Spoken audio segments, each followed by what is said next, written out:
Welcome to the channel. Today we're sharing a cheating story you won't believe. If you enjoy it, please like and subscribe. Let's get started. Sophia was the woman I loved the most, the one I cared for more than anything. Her smooth, golden brown skin was striking, and she was the most beautiful woman I would ever call my wife. Her hands were tied to the bedpost with soft scarves, and her feet with ribbons to the footboard. The way she rested showed the closeness we shared, like the deep connection of marriage we both valued. Our love was too deep, too powerful to be understood by others. Some feelings are so profound, they're best kept between the ones who experience them. Our promise to each other was real, even if nobody else could see it. She lay open, her body saying, "I'm yours, take me." She whispered to me, "I love you," her voice barely audible. My right hand was on her throat, feeling her breath pass. Her eyes were wide open, round, looking at me with love shining. I could see myself in them. I was in her, one with her, feeling as far up in her as a man could be. She opened her mouth and groaned silently, quietly. Her head thrown right and left as ecstasy overwhelmed her. She pulled against the restraints, and I groaned too, finishing. She relaxed, then to rest for another time that would never come, and I rested also. The night passed. It was June 12th and my 8th wife. This love I had developed was primal. Just a few women before Sophia had been Ella in April, my first wife in Greenville. Ella was blonde, tall, and heavier, a farm girl who welcomed my company and love. She had taken me with an energy that drained me that night, and I had been happy to satisfy her on her hands and knees. I had left her sleeping also, and our marriage had, of course, found success. In April, it was Hannah, a lovely and tiny Asian woman who caressed me as no other of my wives. That was the Johnson job. She had taken me in her mouth and swallowed my essence, and her sleep that night followed time after time of justification. She had cried out for more in her language, and we had reached heights. Hannah, the second prime in the alphabet, a sweet, sweet memory. April was a windy month, and Rose blew into my life in Wisconsin. She was a librarian and wore glasses, hiding great beauty behind shyness. I found it.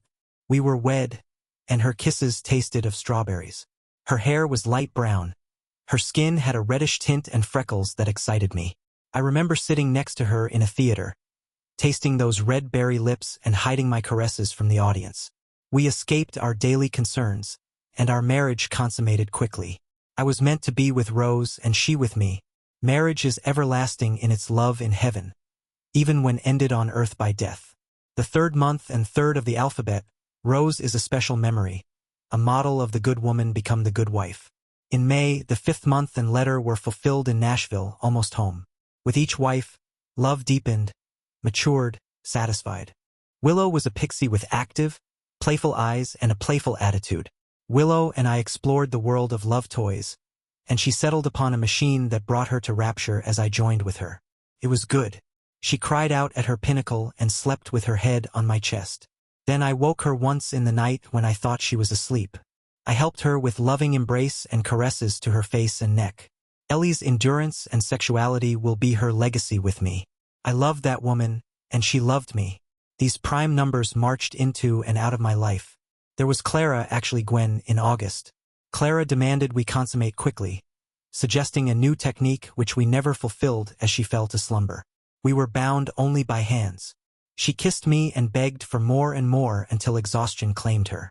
Clara I will always associate with August, all warm nights, and free rambunctious sex. She was a woman of many virtues. As I journeyed through the prime months and letters of the alphabet, I found myself capable of greater love for women and a particular woman. Love grows over time.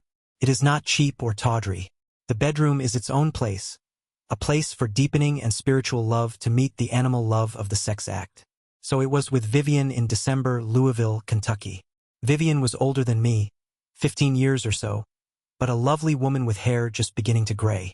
I remember our first kiss, our only kiss, and the way her tongue fought with mine as I held her wrists behind her, and she pushed her hips into my erection. Vivian wanted sex like no other woman I have known.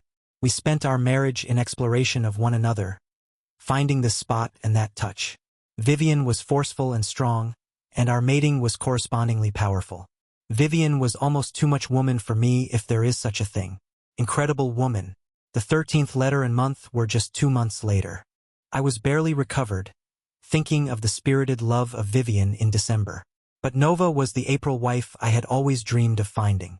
Dark-haired, medium build, gothic with piercings and tattoos. Never had I been attracted to such a woman, but to find marriage with one, it was a whirlwind romance. I saw her one day, and we were married within a few hours, never to regret. There were rings to pull and staves to twiddle, and art to trace. I entered this woman with a delicate touch, which surprised her. She insisted on the ball gag so that her ecstasy was not so vocal. We used chains for her hands and feet and up around her neck. It was a completely new experience for me. Our time together was brief, but she was in blessed sleep, proving her satiated physically, emotionally, spiritually. I loved her, property of Nova, for M, the 13th letter. I rested through the non-primes, then found Sophia. Sophia was special among all these specials, tall and thin, smiling, encouraging. She then turned into a raging hurricane in bed, with honesty and purity that other women lacked. I have loved all 8 wives, but Sophia was like a goddess among them. Her love for me was obvious and genuine, her desire insatiable. Sophia, the best 2 months to the 19th letter, August. Oh, I remember. Love and marriage, 8 wives, no hint of bigamy. Morals are essential to family and other institutions. You see, I'm a monogamist. Mother insists.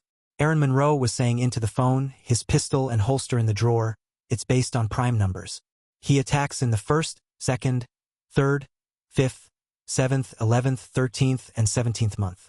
He numbers the alphabet and does the same for the women's names. He strangles them, usually, although the one, Vivian, the oldest one, he broke her neck. Oh, yeah. Well, if the pattern holds, ITLL be a woman whose name starts with S, and ITLL happen in August. August is the 19th month since he started 2 years ago. S is the 19th letter. Oh. No, I didn't figure it out. It was my wife, Sarah. She's always doing Sudoku, and I mentioned the case. I mean, it's in all the papers. We have the DNA, we have the MO, we have no idea who it is. No one in the database, no prints to match them to. The guy just started killing women and hasn't let up. Oh, one bit of good news, the prime numbers become farther between as we get higher. Ah, okay. He'll get back. He hung up. Monroe hated sex offenders. He hated murderers. He hated thieves. He hated prostitutes. He hated drug dealers. Most cops came to see the world in black and white. You stole or you did not. You murdered or you did not. You dealt or you did not. The world was black and white because it was. It was a long-learned conviction, but he was sure, except for his wife, Sarah. Now she was a special woman, probably the only woman on this side of the Mississippi who could have married him. Since he could see the mist from his bedroom window, there were a number of women around who might have loved him had he had an interest in girls from Illinois, but he didn't. When you're married to Emma Taylor, you don't need another woman. Sarah was more than enough for him or the Sixth Fleet had they been near, and she'd been interested, which she definitely was not. Sarah had it good with him. He took care of her and she took care of Ethan. But he did not trust her. Women like Sarah got hit on, flirted with, noticed, but she was his and his only, he was sure. Emma Taylor, at that moment, was in a motel just across that same miss, actually within sight of her bedroom window had anyone had binoculars to check out houses across the river. Her legs were spread as wide as she could spread them while her faux love, Daniel Scott, pounded his stiffly impressive member into her as hard as he could. Sarah was getting drilled, and she liked Tate to do it because he was not a cop, not stupid, not married, and not interested in her as a human being. She wanted to have sex, and that cop she was married to was making the world safe by fighting crime. So she called Paul and said, "You want to do it?" And of course he did. So they were doing it. It happened about once a month. Tate didn't even have her number, but he had her. So she called when she wanted some. It averaged out 1 this month, none that month, 2 the next. She felt a little guilt, but really she just thought she ought to feel guilt, so that might be what guilt felt like. This was the 7th time by her reckoning. She'd probably stopped calling him once her husband got promoted, but so far it hadn't happened, and had been saying it would be soon for 5 years now. He just wasn't all that smart, she figured. "Oh, Paul, do it, I love it," she said almost in a monotone, and he heard only "You are the best ever." But he aimed to please, and those 2 widely spread legs of hers were long and smooth, the likes of which rarely come a man's way. Of course, that piece was rapidly losing its mystery as word slowly got around that it was available if only you had whatever Daniel Scott had, and that had included luck. Sarah was a fine-looking lady. As a matter of fact, in this factory town, now 1.5 factory town due to closures, Sarah was as beautiful got, maybe world-class with a little makeup to hide that sunspot on her cheek. That same sunspot Ethan thought was endearing and wished she would not cover up. A few of the guys at the DA's office knew Tate was doing her and even knew she was a police detective's wife, but instead of giving him up or telling the idiot, they just wished it were them instead of him. Well, except for David Ross, who didn't give anyone up for tawdry affairs on principled grounds like anyone really believed in those anymore. He would only give someone up if it affected the job, which he still considered a profession. This day he was filling in for one Liam Carter, who was unavoidably detained, snatching that desirable love from Sarah. Martin was going before a judge for some crack case he knew nothing about until a half hour ago. Now it affected the job. Finally, Paul pounded Sarah into tedium and himself into a climax, and what counted for lovemaking to some people ended in room 105 at the Elegant Rooms Motel. It ended with Paul in a sweat and Sarah thinking, dang, now his juice is going to seep out of me for an hour. His perspiration is all over me. I'm moist with him, yuck. She knew she should like this more. Something was wrong. She felt it, but she physically shook her head to clear it. And yet it lingered. Her husband was the issue. Ethan was a dolt, but he took care of her. Yet illicit sex felt good at the time, just like vodka feels good at the time, and she just hid the dank with a lot of Kleenexes in her panties. It had felt good at the time. She was trying to convince herself that it was worth it. It was fun. There was nothing wrong. She was not cheap, not bad, and it was no problem with Ethan. She dressed as Tate rolled out of bed and found his underwear.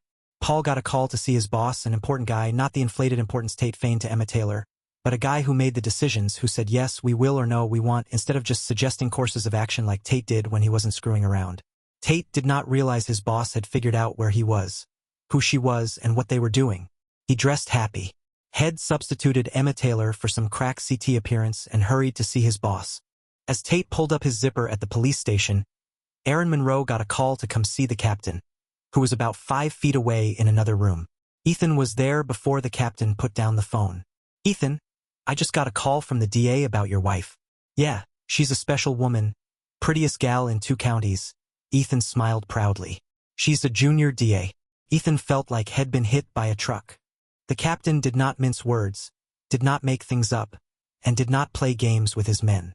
Monroe just stared at him for some seconds and then felt his legs go wobbly. He sat down. Sorry, sir, I had to sit. No problem. Who is he? DA says some junior named Liam Carter. He thinks they get together about once or twice a month. Pinos on the way out, partly because of this and partly because he's become somewhat arrogant and open about the affair, and no one can stand him over there. DA says the guy's avoiding work, disappears a lot, might have another lay too. Monroe wondered what he should do. You can't hurt her, the captain said, anticipating Ethan's thoughts. You're not the first detective to face this problem. I'm on wife 3 crosses between wives because he had an affair also. Some guys actually work it out and save the marriage. Just don't lose it. Can I go home? Want someone to go with you? Nah, I've been kicked in the gut before, just not by her. I didn't see it coming. I feel angry and foolish. The captain nodded, staring at Ethan with an expression meant as support but could have been, oh, you poor sap. The captain just didn't have many expressions. Monroe drove home, taking a wrong turn and still beat his wife there. She had to go around the long way to find a bridge across the Miss and actually passed in front of Ethan's office then, and for him it was a straight shot into his neighborhood, but he turned for some unknown reason, and it took him a minute to go around the block. He made some coffee and sat at the kitchen table. Sarah breezed in 15 minutes later. Oh, you're home, honey. I didn't expect you, she said, seeing him there. She came right over to kiss him and to get by. She wanted to get upstairs and into the shower. She had an uncomfortable number of Kleenexes between her legs. Sit down, Sarah, was all he said. It was not his loving husband voice, more his crowd control firm voice, although not loud.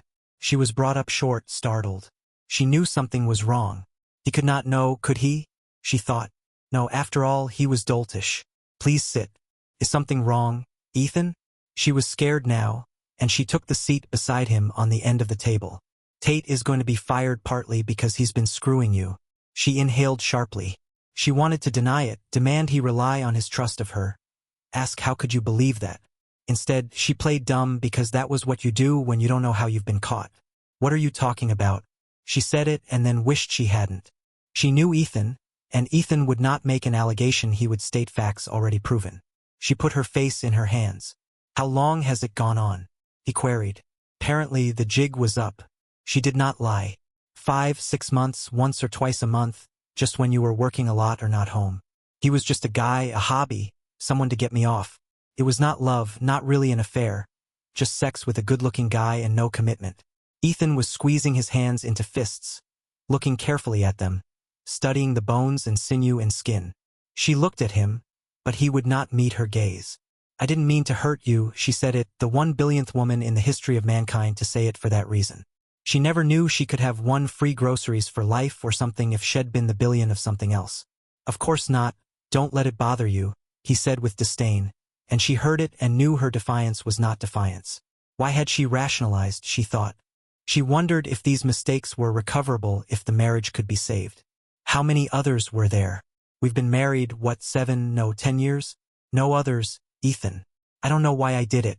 Was he better at it? Better built? Bigger? No, nothing like that. Worse, if anything. But even bad sex is good. He just looked at her, and she realized her last words had not helped. She did not speak. Discretion is a part of valor. It's also part of intelligence and many other virtues. He looked out the little kitchen window at the blue sky, a wistful expression on his face. He thought out loud, I am so embarrassed, so angry, so much in pain. I never knew it felt like this. I've dealt with cucked husbands dozens of times and told them to be calm and had no idea the terrible hurt they were suffering inside. I saw it, but I didn't get it. It's withering, withering. He talked as if his personal experience would help him in his job. He'd be a better cop now that he discovered his wife screwed around on him. He should thank her, he thought ironically. It's palpable. I can touch the pain. It feels like a surgeon could remove it. Silence. He looked at her. Do you want me to leave? She asked. Or do you want to? She tried to imagine pain for adultery, for betrayal. Nope, nothing there. Ethan wouldn't screw anyone but her. She knew. And if he did, she'd think about it then. He asked, did you ever do it here? Not here. Who knows about it? He asked. No one unless they saw us going into the motel. Probably people he works with, missing him in the day, covering. Ethan rubbed the knuckles of his right hand. But Sarah knew he would not hit her. The wall, the table, the refrigerator were more likely targets. You can stay. I don't know what to do. The captain got a call from the DA, told him about you and Tate and sent me home to deal with it, with you. But I don't know what I want. Sarah got up and made a cup of coffee in the Keurig. She sat back down. Are we going to make it, Ethan? She asked. I don't see how, he said. Maybe, no, I don't know. Did she want to make it? Would her nature lead her down the path she'd started now? He wanted to strangle her now. Maybe he could get her to that psycho if he could just keep from throttling her. He gave him an idea. Manipulation was more her suit than his, but it was a way. Han, I am going to the car. Stay here. He went to the garage, found the file on the sex offender, and brought it to the table. Ethan inhaled. The captain appreciated your prime theory about the sex offender. Why was he bringing that up? Was he trying to keep a semblance of control by bringing up work? Sarah said nothing but wondered. This is the file on the sex offender. Look at the location of the murders, all the paperwork. See if you can figure where he will be next month when his next attack is due. Just look at it now. You want me to study a case now? She asked. She was mystified. She'd done it before, studied a case once. It led to an apprehension. More often, it did not. Yeah, just that and no more. Had her affair not mattered now that he thought about it? She could not understand. She was sure he loved her, positively loved her. She saw the emotion and wondered that she cared for his pain rather than feeling any of her own. Are you okay, Ethan? He shook his head. I want to shoot you. I want to strangle you. I want to screw you. But I know you probably have him in you. I can't deal with you now, so you look at the file and I'll get myself under control. I don't know if I can focus on paperwork. Ethan just looked at her as if he was going to commit one of the first 2 acts he'd listed. Okay, I'll look, she agreed. She opened the file and started distributing pages around the table. Ethan sat for a few minutes, considering her and the situation. He made another coffee, noticed his hand shaking, and watched his fingers open. He dropped the cup, which shattered on the floor. Sarah jumped a foot in her seat. Sorry, I'll clean it up. You keep looking. He used paper towels and a mop. But when he finished, the floor felt sticky. He made another cup and sat down, watching her work. Sarah pushed sex and Tate and Ethan and marriage and all of it aside and looked harder at the file. Just another Sudoku problem, she thought. It was where the murders happened that stuck in her mind. She stared at the locations. There was something there. It was there, something like when you see some moves ahead in chess and know you will win. She looked at the DNA reports, the dates, the color of the perp's hair, dark brown, 10 shoe size, probably a 16. A neck tag found beside one of the victims. Nothing, nothing, nothing. Back to the map. Greenville, Twain, East Nashville, Nashville, nowhere, Wisconsin. She was about to dismiss that last, but it stuck. No, what is that town, really? Fairview? Nowhere, a man, a crossroads, probably. Why did he kill a girl from Fairview? How did he meet her? There is nothing there. But Sarah knew the name. Why did she know the name? She closed her eyes and concentrated on what she knew of rural Wisconsin. It was a full minute when she got a picture of her dad rolling a strike. Bowling alley. There's a bowling alley in Fairview, actually part of a bar and grill. Her father played tournaments 20 years ago. He was a good bowler but never won a big tournament. He drove up to Fairview to a tournament, the last tournament before her mother left them. That's why she knew the name. Oh, why had she screwed Tate? He looked good, and he had no moral thing against screwing, that was sure. But he was a jerk, she knew, had known, and she had thought that an advantage. She knew her mind was wandering. The case, look at the case now. Put them in the order of occurrence, all of them. Greenville, South African white girl. Twain, Asian girl. Fairview, librarian. Nashville, sex toys. East Nashville, Gwen. Louisville, Kentucky, mature woman. Twain, Gothic. Knoxville, Tennessee, black girl. Why Twain? There is a bridge here. A factory producing wood cabinets, paneling, press board, flooring, paneling business. 35,000 people. Fast food, 2 motels. She thought and grimaced, remembering both. Another small town across the river with 1 motel. Paducah. What's in Paducah? Sarah sat back and closed her eyes. Usually, she could find connections in things. She seemed to be able to remember the minutiae that other people did not. She'd forget the army base outside of town but remember that they had 24 traffic lights. Forget the hospital and remember the founder's history for some reason. She hooked things into memory better than other people and worse. Her mom had been frustrated by her poor grades in school. She remembered almost everything others let go, but associated strangely. She could finish any problem in arithmetic but not like she was taught. She didn't add. She put things together and recounted. It made her slow but usually right. It was not a way to do well on a test, but the year they identified her problem, she'd gotten 3 of 11 problems correct, but she'd only done 3. She remembered Mom and how Dad cried when he read her note. She wondered if Mom knew how she'd hurt him, much as Sarah had just hurt Ethan. But Ethan was a tough guy, right? Sarah had a clenching in her middle since Ethan had sat her down, and as she looked at the back of her eyelids, she realized it was either guilt or fear, compassion for Ethan, or something. She knew she'd hurt someone who did not deserve it, and she knew he'd never get over it, and in some way it mattered to her. That was strange. There had been a purity to Ethan's love for her. He wanted her in every way that every other man wanted her, and the way every woman wanted to be loved too. Why had she played with that guy? Why didn't she care about the second part? Paducah has a large wood paneling distribution center, a hub for this part of the country anyway. Twain had a large producer and some subsidiary industries. Fairview had nothing. I need my laptop, she said to Ethan. Ethan nodded. She was back in a minute, typing Fairview in Wikipedia. 444 people live there. It took her another minute, and she pulled out her phone and called the number. Hello, I'm calling about the old bowling alley you have there. I can't find it online. She listened for a bit. When was that? She nodded. She wrote down a date. What happened to the lanes? Some time passed. Do you know who bought the wood? She asked. Thanks. Is there any other business? No. Sure, thanks again. I think I'm getting it, Ethan. I think I'm understanding. She saw he was thinking about them. I'm so sorry, really. I've supported you. You've stayed home to write and you've sold a few stories, but I've supported us, he said without focus, as if his world were crumbling. She realized it was. She'd feel bad about that sometime, she was sure. I wanted a family, but you kept putting it off to get that novel done. Now he shook his head. He really did love her, she thought. Strange idea that someone could love her. When did she stop loving him? Had she? Had she ever loved? Really? When had she started thinking he was stupid? Why? He roused himself. So tell me what you're thinking about the sex offender. I'm thinking he's involved in the wood business. Twain, Paducah. There are wood distribution centers, paneling factories, and distributors in Twain. It's practically just the factory and the panel business, and the panel business is so much smaller. I think Fairview caps it. I think he has something to do with redistributing bowling lanes. Fairview only has 400 people in it and some more in the surrounding area. Their victim was the library girl. She commuted to another town to work anyway. The month before the murder, their bowling alley was demolished. The lanes were sold off first. The lanes are very sought after in some markets for replacement floors, wall panels, quality stuff, very hardy. I need to look into Greenville and KC yet, but I'm betting someone either bought the wood our guy was selling, or he found some more wood for sale in another alley demolished, something like that. Maybe he checks up on installations.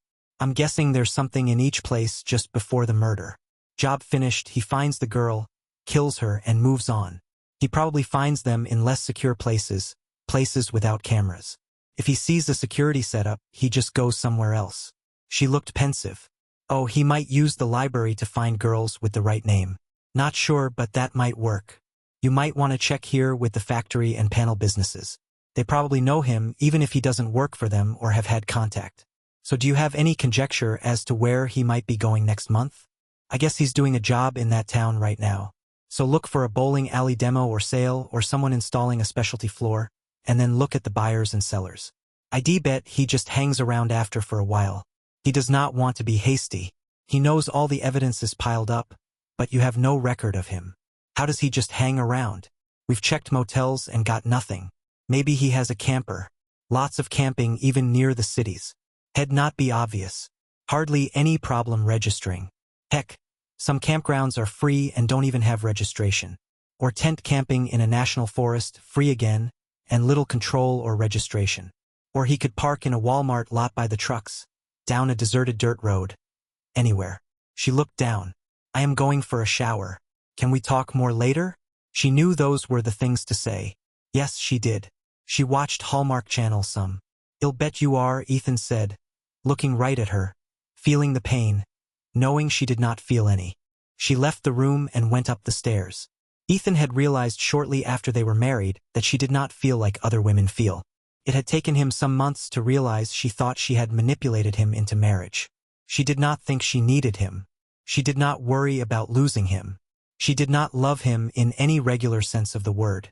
She's a sociopath of some sort, Head realized, and it explained the lack of emotion at emotional times.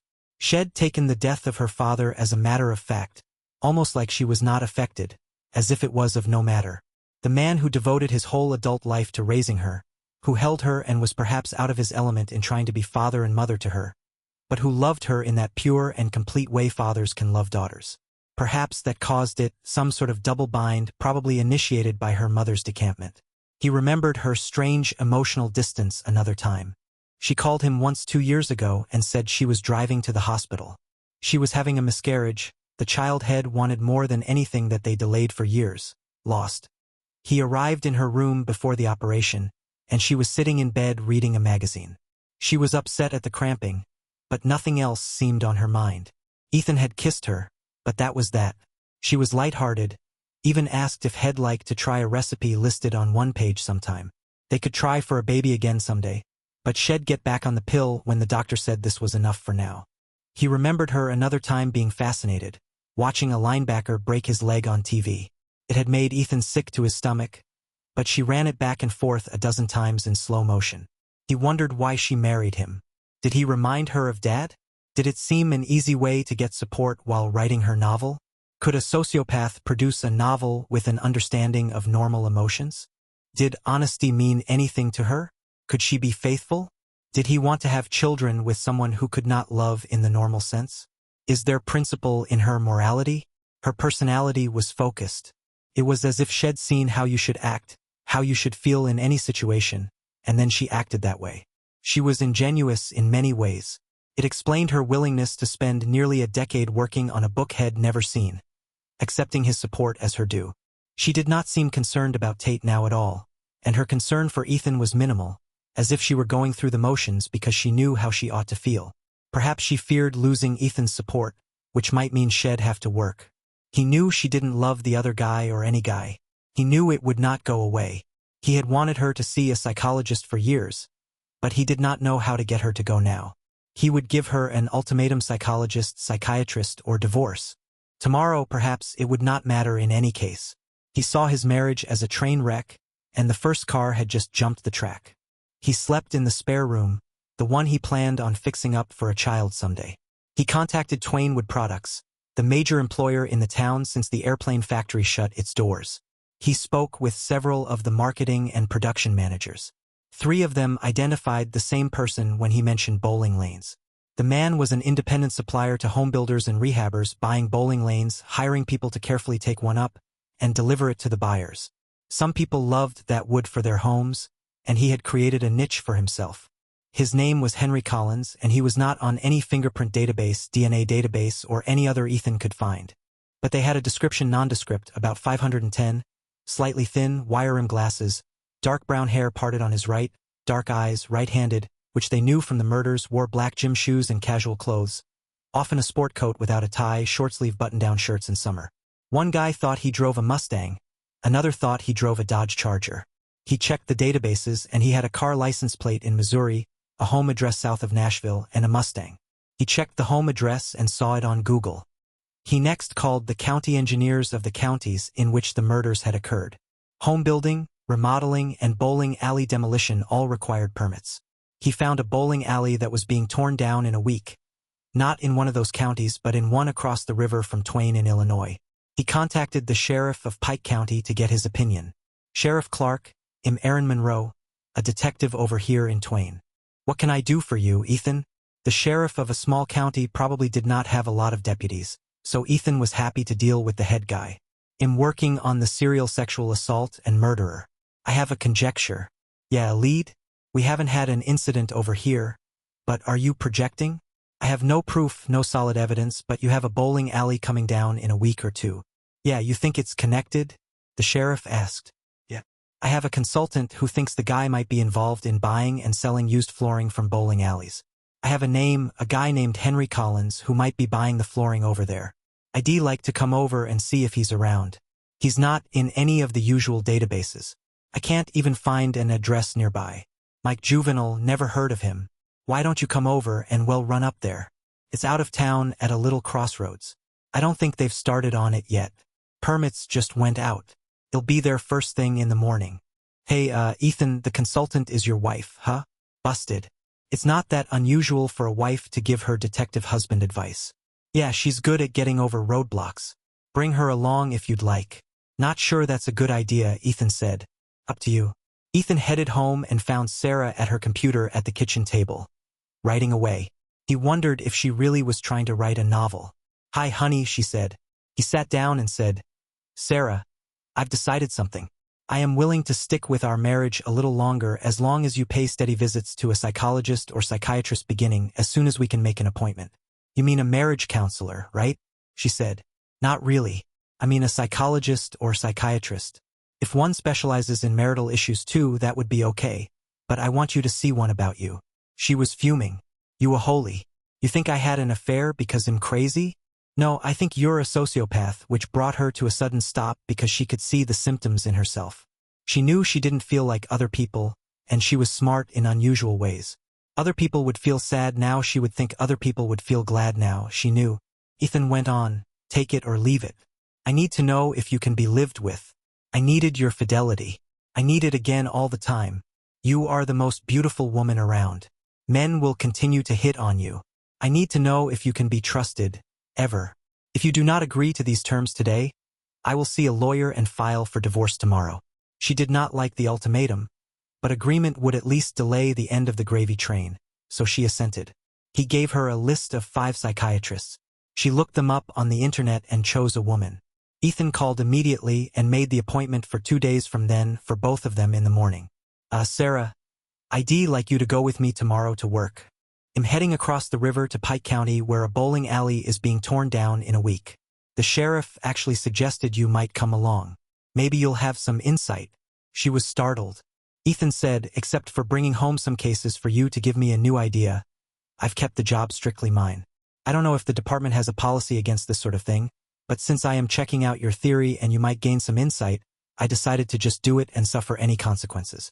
If you'll come, I'll do it. It might be a guess. Ethan wondered if she had an ulterior motive. They drove across the Twain Trans-Mississippi Bridge at 7 the next morning. At 7:45, they were in Sheriff Jonas' office, sipping Starbucks coffee and discussing the case. Sheriff Clark, call me Terry, please, when he saw Sarah, felt that Juvenile might show up at the alley but was more likely to make his deal at the offices of the real estate dealer, a guy named Robert Adams who just happened to be the sheriff's brother. Called Bob last night to find out who the realtor was, and he said it was him. He's coming by in a few minutes to discuss possible buyers. He says he has been contacted about selling the wood, but he didn't remember the guy's name. He has his card, though. We don't get over here very much, Sarah said, avoiding the fact she'd been in the elegant rooms a day ago. So tell us, where would a guy go to find a murder victim? Jones considered. There are some bars, a dance club that'll let anyone in most nights, restaurants, lots of churches. Ethan hadn't thought of churches. Ethan said, we believe the next attack will be next month if he follows the pattern we've distinguished, usually about a week after his business is concluded. We also think he is likely to find a girl with a name starting with S, first name. We conjecture that he uses the work local to find the victim, decide on the attack, and then either stalk her or set his plan in motion. He has killed in their homes usually. The one was in an abandoned building in the woods.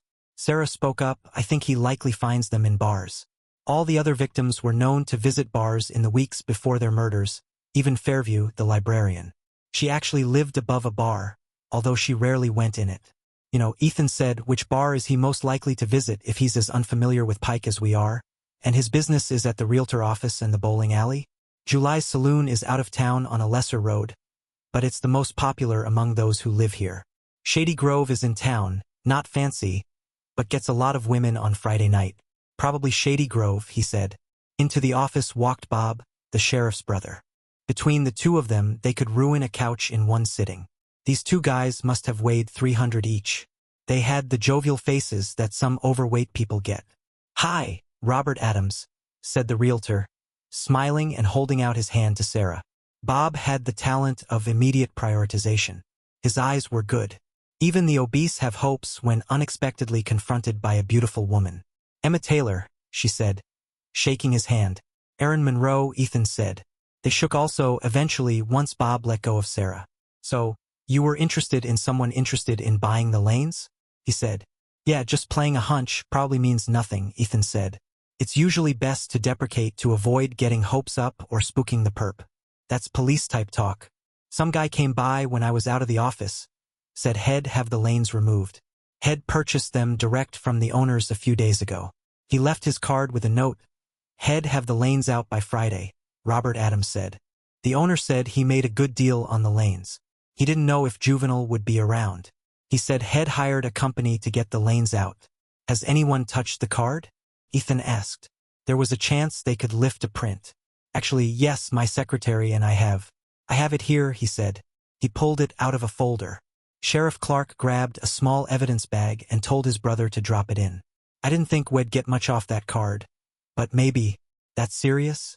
Bob asked. Yeah, the most, Ethan replied. So the group ended up out at the bowling alley. Bob had a key and they went in. Everything had been sold that was not part of the building. The floors usually had to wait when money was up in the air. It was a fairly small, dark building that smelled of old cigarettes and beer. Furniture was all gone, sold or trashed. The machines had been sold too, although who would want such out-of-date equipment? Ethan and the sheriff looked around for a while. Sarah talked to Bob in that charming way she had. The lanes looked like decent flooring and paneling. They went to Bob's office then, hoping the guy would come by. Sarah talked to Ethan when Bob had to leave the room. His secretary was out sick, so he had to handle a lot of mundane tasks. Why don't I get dressed appropriately and spend some time at the Shady Grove tonight? Maybe the guy will be trolling. He'll use my middle and maiden name. You can keep an eye on me. Her middle name is Susan, maiden O'Shaughnessy. Yeah, another beautiful Mick. Ethan thought about that. He knew the captain might criticize him for it, but it would be outside his jurisdiction, and she would be in little danger with Ethan near at hand. He liked it. Maybe the guy would pick her up. The odds were greatly against it, but they did not have a better plan at hand. So at 4, they popped out, stopped in to see the sheriff and let him know the little undercover action at the Grove, and Sarah dressed for the night. She wore tight jeans and a tight, sexy top that clung to her. She wore a bra the other girls had been without when last seen. Ethan programmed an emergency button into her cell phone and checked the GPS app just in case. Under no circumstances are you to leave the building with him. Do you get it? Do not leave with him. Do not get in a car. Make a stand right there. As soon as we get his DNA and her prints, we have enough. You leave alone, I'll watch him another minute to be sure he doesn't follow, and then he'll be out. Meet at the car. He is probably just going to be casing the joint, trying to find his name. He may not come over. If he finds your name, do not leave with him. Once he identifies you as Sue, he may not even bother meeting you. He could follow to see where you go or live. Sarah was laughing. I understand, I get it. I want leave with him. Ethan spoke to the barkeep about what they were doing. He agreed to help, but nothing happened that night. Sarah sat on a stool and fended off suitors. Finally, it was 11:40 and they called it quits. Ethan and Linda's first appointment with Dr. Rebecca Hart turned into a marathon session for Sarah. For the first hour, Ethan was there. She asked why they were seeking counseling. Ethan said he had threatened divorce if Sarah did not seek help. During the hour, Ethan explained the affair, Linda's unusual characteristics, and gave examples. Sarah said he thinks him a sociopath. After an hour, the doctor asked him to leave and said that she wanted to talk with Sarah a bit longer. 2.5 hours later, she called him in. Dr. Ray, Sarah has agreed that I may tell you everything that we talked about in this session. I may tell you my conclusions and ideas as to her personality and character and her mental health. I am a psychiatrist.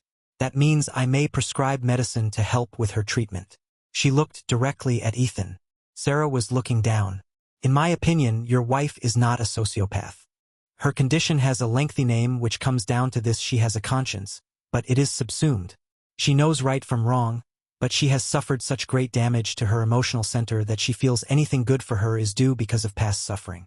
She is capable of love, but she uses defense mechanisms to control it, like not seeming to feel guilt about the affair, not caring if her lover is hurt, that sort of thing. She does feel, and sooner or later, she will likely feel the depths of the pain she has caused you and him and herself. She may start crying someday for no reason, realizing the lives she has wounded and feeling the pain, and it could go on as if the thing just happened. That is not a bad thing. That is a turning point, but it may occur differently, slow or not at all. The doctor paused. Ethan said, "She is very smart, doctor. Are you sure she's not playing you? She thinks she's the smartest in the room, no matter who is there." The doctor smiled. Fortunately, I'm used to not being the smartest in the room. No, I don't think she's playing me or you. She actually loves you, but it hurts sometimes. It is subsumed. Then the doctor thought for a moment. Oh, forthrightness is often a characteristic. It was very easy talking with her. She willingly divulges information to someone she trusts. And there is no inhibition speaking with me that I could see. Can she love children? I told you about the miscarriage. Oh yes, she could. Once we get it to emerge some. There are cases where they actually emerged because of the birth of the child. We can treat this condition. Group and individual therapy help a lot. There are a number of drugs that can help. This is similar to schizophrenia in some ways, an emotional dichotomy. Some of the same drugs work to give a person a completely normal outlook, but it is chronic. It can diminish, and over time her real emotion can dominate, but there will be some interesting moments along the way.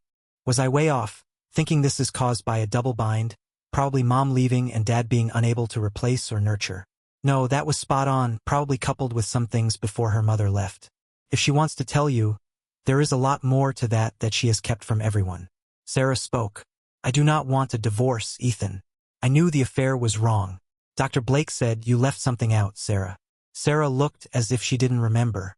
Oh, the denigrations, putting you down, thinking less of you. I am sorry for that too. Dr. Blake said, part of this goes hand in hand with any affair. The husband's an idiot, that sort of thing. It's all part of guilt. That's actually a good sign for your wife. It shows she has a conscience. Yeah, I've seen a lot of that in domestic disputes, Ethan said. Dr. Blake, you should know, Ethan, that the marriage is important to her. She has an inevitability in her outlook. She expected it to fail, and this may have been part of her manipulation to make it so. She sees people she can manipulate you by getting your love, tricking you into marriage, and some convoluted reasoning she has the lover, others. I married her because I loved her. There was no trick. She knows she's smart and that other people are not as. Dr. Blake smiled. Losing you would be difficult for her, but she expects it. She does not want it, but her emotional controls subsume it. So she loves me lots but hides it. Because she expects it to hurt her by me leaving, so she makes it happen, her worst fear. Ethan considered. If we divorce, would she get worse? Probably a setback, but not much worse in the long run. She really expects it sometime. It's up to you, Ethan. Do you want to stay married to her? Did she ruin it already? Can you overcome those images and fears in your mind? Dr. Blake looked directly at him. She knew how a man in love could obsess about his wife's affair and obsess forever. Have you treated many with this condition, doctor? This combination of symptoms is probably a once-in-a-lifetime case for most of us, except in a clinic or mental hospital. Ethan said, perhaps you can write a paper on her treatment. It was spoken wryly. Cynicism is not becoming, the doctor laughed, and I am considering it. I need everyone's consent, so you needn't worry. You'd have time to consider and you could refuse.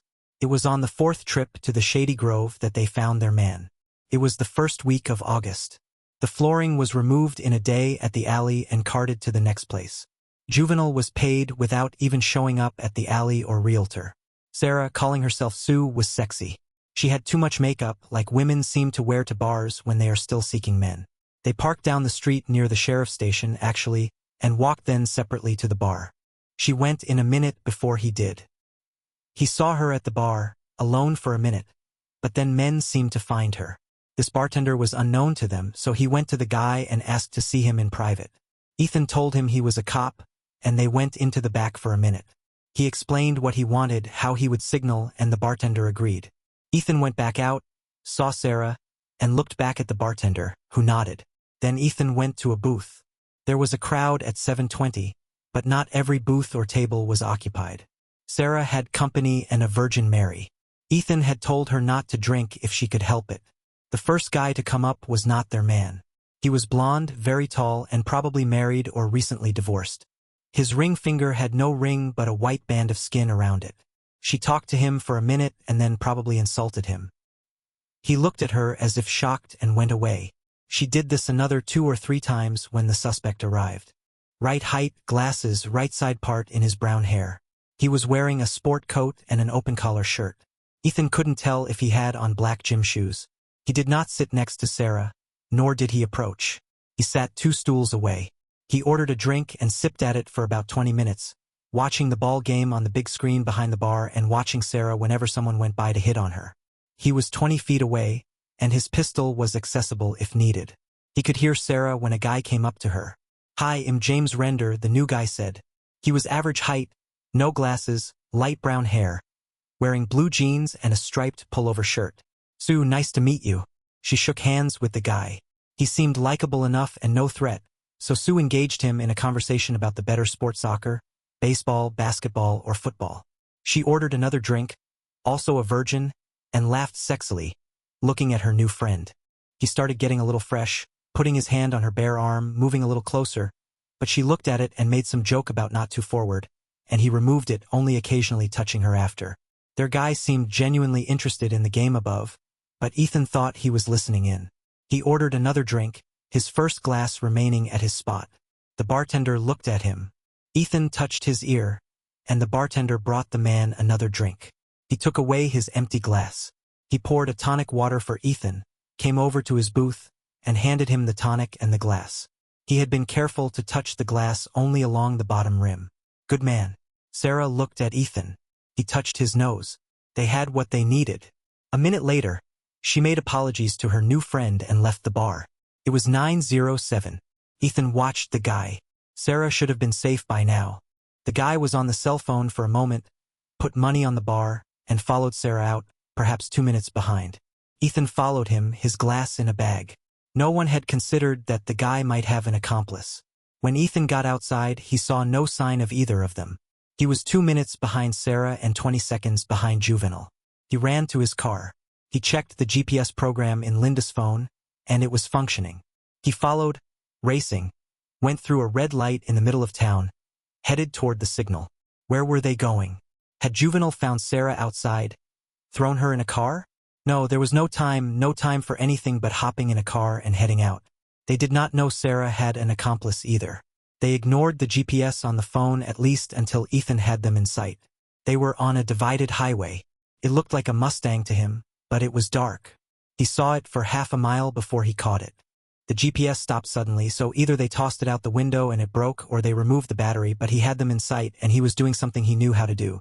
He used his cell phone to notify the police, but just as he did, the car pulled into a parking lot by a McDonald's. It then carefully went over the back curb of the lot and onto a dirt track that went into scrub trees. He saw their lights then down the road, and they parked by a very small house. He abandoned his car in the lot and ran, talking into his cell phone, trying to get Michael Evans and any other cop to this place. It was perhaps a quarter mile, and he made it finally, thinking he needed to start jogging more. The car was there, dark. He heard them inside the building. They had lights on. They'd been in there maybe 12 minutes now. He went to a window and peeked. Sarah was not in the kitchen. There was a woman. She looked about 60. Juvenal's mother, perhaps. She was wearing latex gloves. She left the kitchen while he watched, and Ethan tried the door. It was unlocked. He slowly opened it, let himself in, and closed it. He heard heavy treading coming toward him, so he hid behind the refrigerator. The woman was back. Her back was to him, so he hit her over the head with his pistol.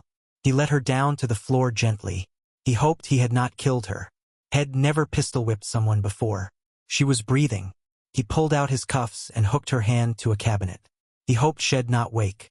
He did not need her warning Juvenal. Down the hall, he found Juvenal with Sarah. She was naked, spread eagle on the bed. Ethan could not help the thought that she was magnificent, even in this evil circumstance. Her hands reached the corners of the headboard and were duct-taped to it. She was awake but had a ball gag in her mouth. Her legs were tied with rope at the ankle, with her knees up, attached to the headboard also. Juvenal was varying his technique yet again. Juvenal was talking to her as he prepared a long dowel for insertion. He put oil on it, but it was just a cheap wood dowel with a flat end. I love you, Sue. I know you want me in you. Look at that body of yours. Magnificent, just magnificent. Are you ready yet? He reached for her with the dowel in his hand. Ethan shot him in the head at that moment. Had seen and heard enough. Sue had too. Sue's eyes were opened wide, startled, and the surprise lingered. In her fear and anger and wonder, she realized Ethan was not a lug, not a dolt, not stupid, and not insignificant. Ethan looked down at Juvenal, the mess head made of his head, and he felt relief. He turned to his wife. He removed the gag and ripped the tape from her wrists, and her arms went immediately around his neck. He hugged her, and he liked feeling the naked skin of her back, but he wanted to remove her before all the cops in this part of the world arrived. The sirens were close. She was crying, and suddenly the room was swarming with police. Ethan grabbed a blanket and put it around them as they hugged. Sheriff Clark was there. Well, I sure hope he's the one because he's dead as a doornail now, Ethan said. We didn't realize he had an accomplice. Sick family. Ethan gave a statement that was the whole truth. Did he identify himself? He did not have time. Did he ask the perpetrator to surrender? No time for that. Why did you fire? He was about to put a dowel up my wife. A week later, the prosecutor looked at everything, including the 8 sexual offense and murders, and positive DNA tests from the deceased, and put it before a group of citizens. The grand jury decided no bill. The prosecutor smiled. Sometimes justice was just. They indicted the mother on several counts of conspiracy to commit murder, kidnapping, aiding and abetting, and she eventually was sent away for 20. But her son was her life, and after his death, she was almost catatonic. Some people shouldn't be moms. They were home all the nights until the grand jury decision and happy not to be anywhere others might show up. Ethan was still considering divorce. But how do you divorce a woman with a Godinly understands personality disorder? Over the next weeks, sitting before the TV became their evening routine. They would sit together and discuss her most recent sessions with Dr. Blake, or his joining her for a session with the doc, or whether she thought her meds were effective, or a case at his work, or news or politics. They cuddled again like in their days of dating. So it was for some time, cuddling, remembering, but for Ethan it would never go away. How whole was she? Sometimes when things go really bad, you should call time out. He had images in his mind that were troubling, upsetting sleep, and causing irresolution. He was hesitant to initiate sex after her experience and all they had been through, so she did it. One night, some weeks after the incident, they sat on the couch and made out like teenagers. He eventually stood and lifted her shirt, pulling it off then, and she removed her bra. Sarah was stunning naked. They kissed and they finally made love. After a mutual climax, they rested a minute. They were silent for a bit. They cuddled on the sofa. They felt like newlyweds. Ethan thought she was different with the therapy, the drugs. She seemed realer, in tune with the world. She was rounded.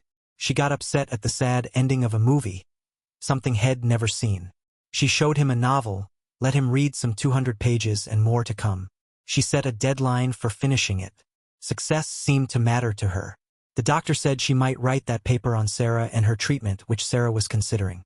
We need to talk about the future. Sitting naked on the couch, she leaned into him, her hand seeking his, needing it, as they talked quietly. Do we have one? She asked. In the past, she'd have said such a thing in a monotone, protecting herself. This time, she said it with a hopeful inflection. Could he forgive? Forgetting was out of the question. He had called an attorney. Papers were waiting if he wanted to start the process. Ethan just said, I got a call from a detective in Branson. He'd like us to look into a case down there. She looked at his eyes, feeling him relaxed with her. Sometimes marriage is not perfect. Sometimes it is a risk. No, he thought as he kissed her. It's always a risk, and it's never perfect. Thanks for watching. Can trust truly be rebuilt after betrayal? Share your thoughts below and subscribe for more stories. See you next time.